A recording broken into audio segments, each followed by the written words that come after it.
بسم اللہ الرحمن الرحیم۔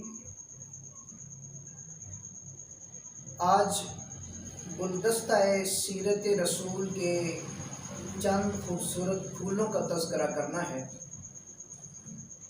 اور ان خوشبودار پھولوں میں سے ایک انتہائی خوشبودار پھول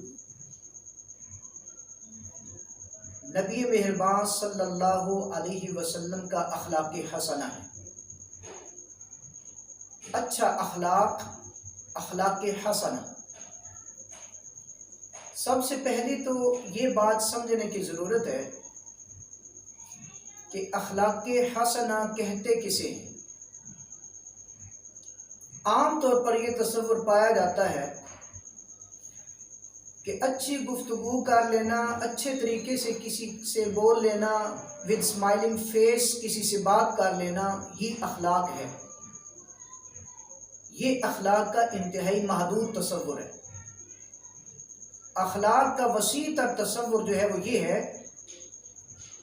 کہ زندگی کے تمام پہلو اس اخلاق کے اندر آ جاتے ہیں، جیسے سچائی، امانت داری، بردباری، سچ بولنا، تمام معاملات کے اندر فیر چلنا، اور اسی طریقے سے کسی کو دھوکہ نہ دینا، جھوٹے وعدے نہ کرنا، یہ تمام کے تمام اخلاق ہی کے پہلو ہیں۔ اسے خلق حسن کہا گیا ہے۔ یہاں پر نبی کریم صلی اللہ علیہ وسلم کی خاص طور پر دو صفات، دو پہلو اخلاق حسنہ کے ذکر کرنا ہے۔ پہلی بات یہ ہے کہ آپ صلی اللہ علیہ وسلم کی سچائی اور امانت داری، اس کا عالم یہ ہے کہ آپ کے جانی دشمن بھی اس بات کا اعتراف کرتے ہیں، جیسے ابو جہل، جس کا اصل نام عمرو بن ہشام تھا، مکہ کے سرداروں میں سے تھا، اور رسول اللہ صلی اللہ علیہ وسلم کا دشمن تھا، اور اس نے ایمان قبول نہیں کیا، بلکہ ہر وہ ایذا جو وہ آپ صلی اللہ علیہ وسلم کو اور آپ کے ماننے والوں کو، صحابہ کرام کو دے سکتا تھا، اس نے دی۔ لیکن اس کے باوجود بھی وہ شخص لوگوں کے سامنے اس بات کا اعتراف کرتا تھا کہ محمد صلی اللہ علیہ وسلم ایک سچا انسان ہے۔ تو کچھ نے کہا کہ اچھا، تو وہ اگر سچے ہیں، یہ بات تم مانتے ہو، تو پھر تم ایمان کیوں نہیں لے آتے؟ تو اس نے اس کی جو وجہ بتائی وہ یہ تھی کہ ایمان نہ لانا ایک دوسری بات ہے، لیکن آپ صلی اللہ علیہ وسلم ایک سچے انسان ہیں۔ آپ صلی اللہ علیہ وسلم نے اعلان نبوت سے پہلے 40 سال مکہ میں گزارے، اور اپنے کردار کے ذریعے سے ان لوگوں کو یہ باور کروایا ہے کہ آپ صلی اللہ علیہ وسلم مکہ میں رہنے والے تمام انسانوں سے سچے انسان ہیں، اور آپ کا کردار بالکل صاف ہے۔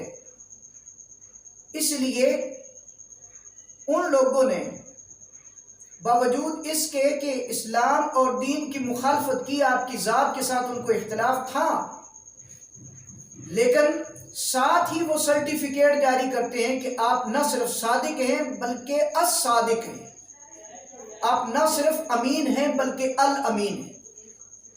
تو صداقت و امانت کے بھرپور جو آپ صلی اللہ علیہ وسلم کے جو یہ پہلو ہیں، آپ کی سیرت کے اندر نمایاں نظر آتے ہیں۔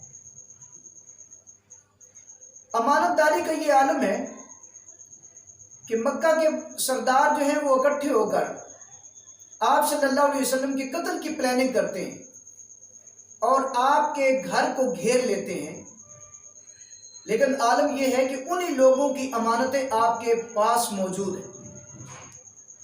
اور ہجرت کے موقع پر جب کفار مکہ نے، قبائل کے مختلف لوگوں نے آپ کے گھر کا محاصرہ کیا، اور ان کی پلاننگ یہی تھی کہ آپ کو نعوذ باللہ قتل کر دیا جائے، لیکن آپ نکلتے ہیں، جب آپ کو پتہ چلتا ہے آپ گھر سے باہر نکلتے ہیں اور وہ جو امانتیں پڑی ہوئی ہیں وہ علی رضی اللہ تعالیٰ عنہ کے سپرد کر کے آتے ہیں کہ صبح یہ امانتیں ان لوگوں کے حوالے کر دینا۔ اس سے بڑھ کے سچائی اور امانت داری کی کوئی اور مثال نہیں ہو سکتی۔ اگر مکہ کے سرداروں کو دیکھا جائے تو دو بڑے سردار، ایک ابو جہل اور دوسرا ابو سفیان، یہ آپ صلی اللہ علیہ وسلم کے بدترین دشمنوں میں شامل ہیں۔ ابو جہل کے بارے میں تو آپ کو بتا چکا ہوں اور اس کی گواہی بھی منظر عام پر ہے۔ دوسرا ابو سفیان، جب آپ صلی اللہ علیہ وسلم نے مختلف بادشاہوں کو خطوط لکھے اور اس میں انہیں اللہ کی طرف بلایا، تو جب یہ ایک خط ہرقل کے نام پر گیا جو اس وقت کیسر روم تھا، اس نے ابو سفیان کو بلایا جو اتفاق سے قافلہ لے کر روم گیا ہوا تھا۔ تو اس نے ابو سفیان کو بلایا، اس لیے بلایا کہ یہ مکہ کا رہنے والا شخص ہے، تو یہ جس کا خط میرے پاس آیا ہے اس کے بارے میں یہی صحیح بتا سکتا ہے۔ لہذا ابو سفیان سے پوچھا کہ تم یہ بتاؤ کہ محمد صلی اللہ علیہ وسلم، ان کے بارے میں تمہاری کیا رائے ہے؟ تو انہوں نے وہاں پہ ابو سفیان نے، جو اس وقت مسلمان نہیں ہوئے تھے، اس وقت یہ گواہی دی کہ محمد ہم سب میں سے سچے انسان ہیں۔ یہ دراصل آپ صلی اللہ علیہ وسلم کا کردار ہے۔